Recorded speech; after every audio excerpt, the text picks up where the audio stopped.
Amazon brand registry in 2024 is more important than ever. With each new year getting more competitive selling on Amazon, you will want to leverage all the data and new metrics they give you access to. In today's video, I'm sharing with you a new announcement found in Amazon's new brand announcement section when you log into Seller Central, so stay tuned to find out what they are and how you can use them this year selling on Amazon. As of January 10th, Amazon's released a new update inside the brand announcements in Seller Central. This is a new brand building metric that is going to show you 4 metrics that allow you to view data from the last 6 months and even compare to a year ago. So the first metric is the branded search ratio. This is where you can see what percentage of searches are from your brand name versus your non-branded searches that actually lead to impressions for your product listings. Now, there are a few reasons that this metric is helpful. If you're doing external marketing, for instance, off of Amazon in any form, your efforts there should lead to you getting more branded searches each month on Amazon because people are hearing about you and maybe they're not going to even buy from your landing page or wherever you send them to your website. But then they'll go to Amazon and they'll type your brand name in and they'll look for your product and your brand that way. So what you should see happen is people are going to be searching for your brand on Amazon. And let's just be honest, there's some people who they can get sent to that landing page for your brand, but they just may not buy there if they love and use Prime almost exclusively just because of the ease, the simplicity of adding it to their cart and checking out. Now, this is why you should start to see an uptick in your branded search volume on Amazon each month if you're doing those external strategies. Now, this is part of measuring your success from really your top of your funnel methods. So those people that are hearing about your brand, but they maybe haven't purchased yet, and they're not necessarily on your even email list, things like that. So those are people then that, like I said, they're typing your brand into Amazon search bar every month. Now, currently, the graph for your branded search ratio, that'll help you to see the last 6 months ratio as a percentage. And it'll also show you compared to the same time last year as well, which I find very helpful. Now, the second is the star rating. Those are yellow stars that potential customers see every time they type something in their Amazon search bar looking for a product. Now, if you've set up your listing correctly and optimized it, you should be found even when your brand name isn't typed in. And if you haven't had a chance to watch the video where I did on creating a winning Amazon listing, make sure to check it out here. Now, the graph here will show you your average star rating, and this is going to be across all of your ASINs, all of your products under that brand name for the last 6 months.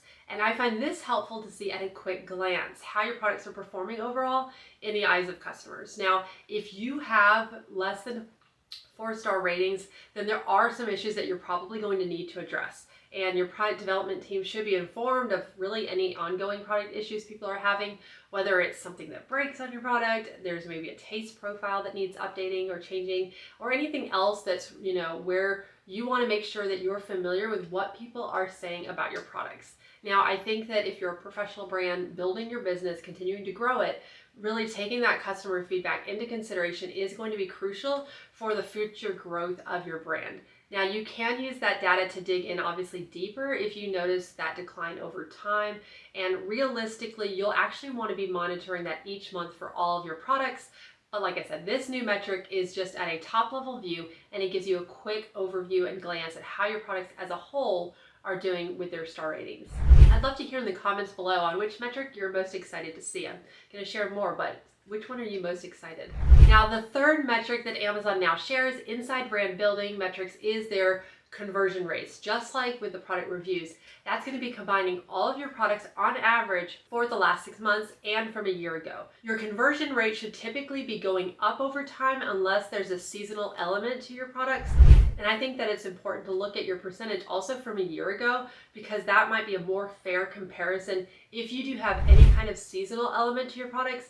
Or if you think about typically Q4 on Amazon, if you look at your business reports and you've ever looked at those, you'll see that the highest conversion rates on the year compared to other months is, always usually during Q4.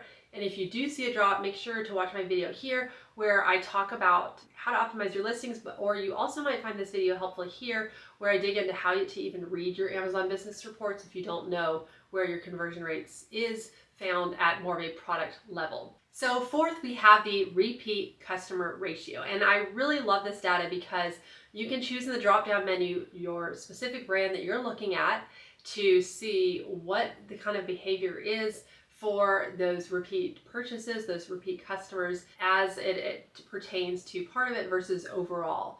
Now, you obviously always will want to be continuing to bring in new to brand customers, but your customers should also be on repeat, especially if it makes sense for your brand and your products, if you have a consumable, things like that. And you should be doing things like subscribe and save. And I do also have another video that you might find helpful on customer segments and brand analytics data that you can really dig into even more than this data point that they have available here. But you can look at things like the repeat customer purchase behavior, and make sure to watch that video here, like I said, if you want to dig more into the customer segments and brand analytics data. But in this new metric, source inside Seller Central, you can actually quickly, once again, see what percentage of your customers are repeat purchases. And the qualifier is always going to be they've ordered at least once from your brand in the last 12 months. So it's really easy to see at a glance rather than, having to download those repeat customer reports. In brand analytics, that's good too. Like I said, that's that other video that I was mentioning, but that's really where you're going to want to dig more deeply into. Whereas this is just a high level view for you to see kind of where are you tracking with your repeat customers. And that also report would be better if you do want to break it down by maybe the week over week comparison or quarter instead of month over month. So this data point is really looking at a quick, you can see the average over the months for the last 6 months plus compared to a year ago. So both are helpful, but it's just really going to depend on how you are going to want to analyze and use that data. Now, if you have something you want me to dig into further, feel free to comment below for future consideration on a video on it, and make sure to click that notification bell since that will tell you when the latest video drops. Now, if you are faster to learn and use the Amazon data that's now sharing, this can really help your brand excel in 2024, and you can break out from the crowd of competition. So if you didn't already get a chance to see the 2024 Q1 Amazon FBA fees updates, make sure to check that video out here as you prepare to scale and grow profitably this year on Amazon.